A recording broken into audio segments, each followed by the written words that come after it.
What up, YouTube? Today we're back to working at the Lexus today. We have quite a few things to do today. I'm going to go ahead and start off, and I want to do all the small stuff today. And kind of, because I've been lagging in the clutch pedals so bad, because it's just such a pain in the ass to install. So right now, I have a few much smaller goals that are still just as important. So I want to make new Crossmember bracket mount spacer things. I'll explain that more in a second. So make those. I still need to do some wiring. I need to trim the AC thing. Actually, I'll show that in a bit. But there's a few little things that are in the way of the overall completion that I still need to do either way. So I'm going to get started on those things. And yeah, without further ado, here we go. Alright, so first order of business. We have to make new transmission spacers. Or transmission crossmember spacers to be precise. These are the ones you get from Drift Motion when you order the R154 mount kit. 1 inch tall, and they just bolt in between. These are too tall for my application. I made some that are half an inch thick. They're still a little too much. I have the exhaust system going to bolt up just right. But I still need a little bit of a spacer. That way, I don't have to cut the trans tunnel apart. So what I bought is this 1/4 inch flat steel. I'm going to use the other Drift Motion mount as a template and drill it in. So I'm just going to go ahead, drill them in, cut it out, and I'll show you guys how they look when they're installed. Okay, so now it's way later in the afternoon because I had to go run some errands. But this is the end result for what I was looking for. These are the little spacers I need. I use the Drift Motion brackets to kind of mock it up and decide how far apart the holes are. If you don't have anything to reference it, honestly, you can just go to the transmission crossmember and just kind of measure it out. This is about 2 inches apart, and the whole thing is about 3 inches wide. All this extra bit's unneeded. You can probably trim off another 1/4 inch or 1/2 inch off each side. But here, I'm going to install them in the car right now, and I'll show you how it's going to look how I currently have it and how it's going to be afterwards. Alright, people, so today's actually a different day altogether, but I didn't like how the footage came out of me showing how this came out, so we're trying again. So this is how the crossmember looks with both of the actual 1/4 inch spacers installed. For a note of you installing this in your own car, I mean, this side has plenty of clearance. You can honestly just use washers instead and it'll make the same difference. On this end right here, we went through a little bit of issues right here on this side with the little spacer running to exhaust shield. Not a big deal. But with these two little 1/4 inch spacers, it gives the stock, again, I'm still using the stock mount that came with the R154, bolts in the stock bolts.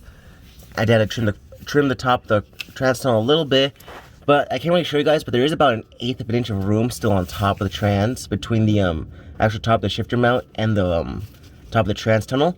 So it's not much room, but that is all that we need for this purpose. So for those of you who want to do this install to have this particular transmission, again, tripod, 4 bolts on the actual trans mount.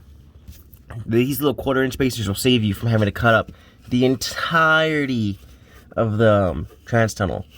But yeah, so that's that part. And then next what we're on to today is we're gonna do the plugs. And we're not gonna do the plugs, we're gonna go over the wiring a little bit. So here, these are 3 plugs that you come off the car or come off the trans when you do the install. You don't need to pay attention to these 2 right here. Those 2 are gone. This is the one you need to pay attention to. The wires go into these purple plugs right here. Those get cut. You cut those and you splice them together, and that's your neutral safety switch, okay? The kind gentleman who sent me all the ATEMU stuff, which I'll kindly address his Instagram right here in the video, and I'll try to put I'll try to put screenshots of it, at least some of the info over the video right now, just so you guys can have a basic idea of it. Apparently, you can use the same diagram as as a 2002 plus IS300. Apparently they have the same ECU pinout. I trust what the guy sent me, and that makes it a lot easier. So use the same info you'd use for a 2002 plus IS300. And the one thing that he did make note of is that when you do the splicing on it, the neutral safety switch does still throw a check engine light. So my theory on it is, well, because obviously you need to have it connected to turn on the car, and if you don't have it connected, the car doesn't turn on. My theory on it is if I put a switch to this, or add it to the inside of the car, and I just flip it when the car needs to turn on, turn it off when the car is on, maybe it'll get rid of the check engine light. That's a complete theory of mine. I have no evidence to prove that's going to work at all. Just a complete shot in the dark. But I'm going to try it out. And also on this plug as well, I forget which ones they are, but there's 2 plugs on top. Again, I'll put the little hand-drawn sketch. I think it's these 2 wires on top. Or let me see. Yeah, I don't even remember. It's 2 of these wires up here. You extend them, put them to a pigtail, find your stock wherever the pigtail is for the reverse. I don't even know where it is in this trans. I'm trying to look for it right now. Wherever the reverse is, there's 2 reverse wires in this, and that's how you get your reverse lights to work. So I also need to at some point find the pigtail for the R154 reverse, and then actually found where it's at to begin with, because I don't even remember. I know that I don't even know, to be honest. That's a problem for later, though. That's not that big of a deal right now.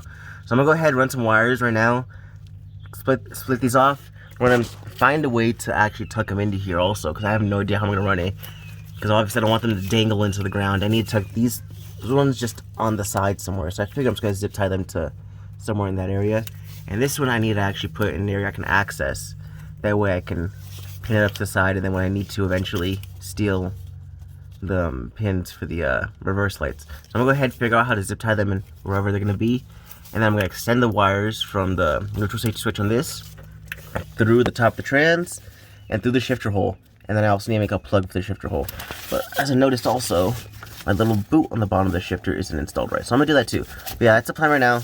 Extend that, deal with that, put it through the cab, and I'll kind of catch you up with that right now. Alright, for now this is the end result. I went ahead, cut the wires off right there. Splice them into a long little tail of wiring. I've already, oh shit, I'm covered in it. It's just a long string, which ends up being 2 wires at the very end. I'm gonna route it through somewhere in here, tuck it probably to the tripod shifter, like the one on the mountain there, and then wiggle it through the top. And then for now, I think I'm just gonna zip tie this to the master cylinder right here. Or not the master cylinder, the slave cylinder. Just so it's kind of out the way, but like, it's still accessible. Like, this thing's not gonna dangle down far enough. It should be enough. I went ahead and just zip tied that shit just right there, wherever, to what I guess is my brake lines, I think. I don't even know what the fuck they are. To whatever those are, I just zip tied right there. So I figured that'll be enough. Just put this right here. This plug isn't gonna dangle below the chassis, so that'll be out the way. And then when I need to, I can just trim it or cut the zip tie, gain access to it again. So I'm gonna go ahead and do that. And yeah, so run this through and then. Alright, so now we're in the car. This is where the cable was routed through. I literally just zip tied it to the side of the shifter, and now it's running through the same hole. I'm gonna go ahead and run this underneath the dash, something like that. And again, I'm gonna put it to a switch. And the plus of this is that when the switch is disconnected, so just off, the car won't start. So technically it's like a second level, it's literally just a kill switch at that point. Because if that's off, the car can't start. But if it's on, the car will start. So I'm not gonna tell you guys where I'm gonna put this because of that exact reason. Because that's besides the point. That's pretty much done. I'm put it to a switch. That's the end. You guys need to know about that. Next mission is to cover the hole now. So what I'm gonna do, I have this old WeatherTech floor mat. I'm gonna cut it up to size, make it fit over this, cut the hole around this, and then I also bought some cheap insulation, which I'm gonna put on the bottom of the floor mat, and hopefully they'll help give it a little extra protection or have extra layer of protection over this little shit. Yo, shout out to my brother for letting me borrow these buff-ass fucking scissors, because they cut right through that floor mat. Like, with no hesitation. And there we go. So, this is just mocked up. I just cut it up. Look, it fits most of the way around. I'm trying to fit flush right here. And it kind of fits a little roomy over here. So, I'm going to trim it up a little bit still to get it as close to the bottom as possible. I'm still going to put this insulation on it. I'm going to see if I can find another one of these and probably just replicate the same thing and just do 2 of them. That way it's like extra insulated. And then maybe put some tape around it. I don't know. We'll figure that out right now. But yeah, so actually so far it's going pretty good. You guys get the idea. Take it off right now. Ooh. It's literally just a square with a hole punch to the bottom of it. And when I do the floor mat or the insulation, I'm just going to go cut around this and then just cover the rest of it. So not a big deal. Nothing too trippy. But yeah, that's it. Okay, this is the finished product. I made some trimming. I put another piece of below it just so that way it's sealed really well around this. Really not disappointed at all with the end result about this part. So this part's done. Essentially the center console bit, everything in here is now sorted out because handbrake's installed. That's done. I can actually put the shifter back on now. So here, like cute. As of now, this is pretty much all sorted out. So that gives you an idea about this section. So hopefully you guys are following along, taking notes.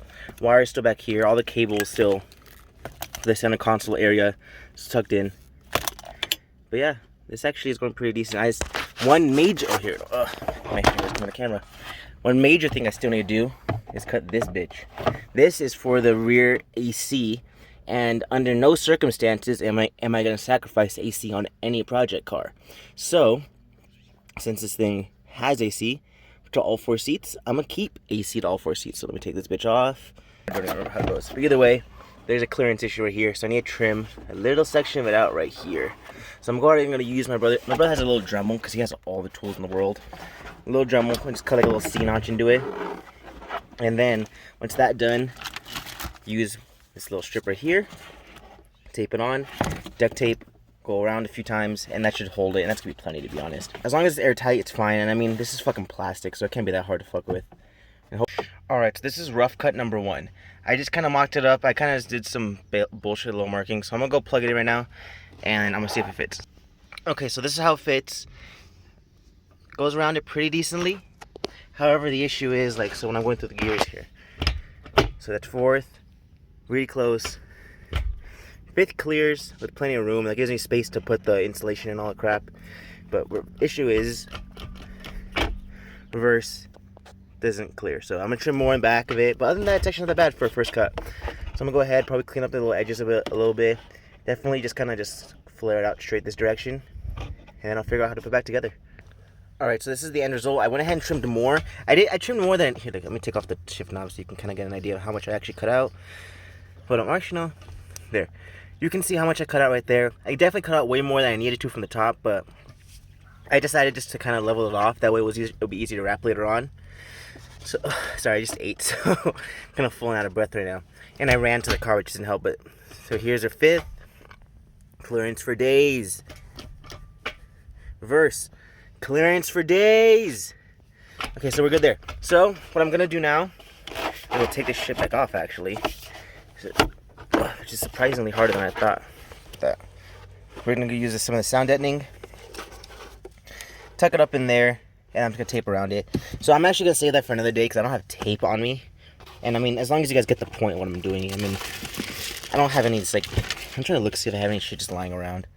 I have pieces that I cut off, but looks a little bit, this is going to be the piece I use. So I'm going to trim it to size. That way it fits snug in there. And I can probably wrap it around it a little bit. But it's not that big of a deal, so I'm just gonna yeah, so it's actually pretty much it at this point. This thing's actually coming to made some good progress today, guys. So one more row through the gears so you guys can hear how beautiful it sounds. So 1st, 2nd, 3rd, 4th, 5th, and then slow in reverse. So thank you guys for watching. I appreciate all the support, and I really appreciate the little comments that people have been leaving. It means a lot to me. I've gone to my Instagram DMs and some people in the YouTube comments. It really means a lot, guys. This has been a big project of mine for a while, and it just means a lot. I really appreciate it. So I hope you guys all have a good day. Stay safe. Don't die. Don't forget to subscribe, like, do whatever you guys gotta do. And till next time. So do.